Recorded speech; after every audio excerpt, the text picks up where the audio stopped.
nice to see you again. I'm sorry, I missed one. I did see that. It was sitting on the side. So Alicia Minyen is, I believe, our last public comment card. And then we'll come back to Mrs. Lack's letter.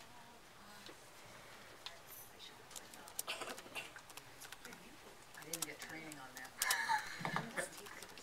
Limited IQ. Okay, I'm going to give a little bit of background for the two new board members and for the public. Okay, so I was a prior member of the Citizens Bond Oversight Committee for the 2010 Measure C. So as everyone knows, there's a $348 million bond that was passed by the voters in June of 2010, and it only required a 55% vote instead of the normal 2/3 vote to raise taxes. And as a concession for that, the law requires that there be a group of citizens that oversee the bond expenditures, and there are accountability requirements stipulated into the Ed Code and the Constitution that the district is required to comply with.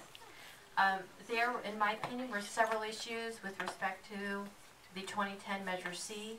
The grand jury performed what I would call an examination of Mount Diablo's Citizens Bond Oversight Committee, along with 8 other districts who also have voter-approved bonds. The grand jury spent a significant amount of time and issued a report in May 2012, and it's called the School Bond Oversight Committee's Raising the Bar, report number 1208. And I'm going to provide this to Mr. Rowland.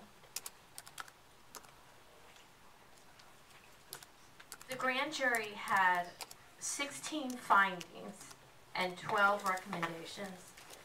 What I find perplexing is that since May of 2012 to the current time, I've never seen this board put on the agenda the discussion of that grand jury report. As you know, as we're talking about Branna, there are only very limited exclusions for closed session items. That would be litigation, property transactions, discussion of a minor, those kinds of things are closed session. A grand jury report does not meet any of those exclusions.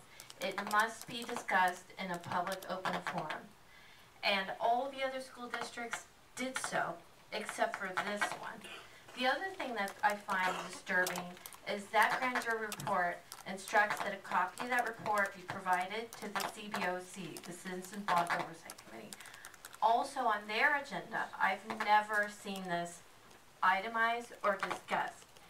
Yet, this district responded to the grand jury. My question to the board is this. I'm asking that you, on the next board, you put on the agenda that you discuss grand jury report 1208 and any others that were issued in 2012, because this is part of the accountability and transparency that you owe the public. We're talking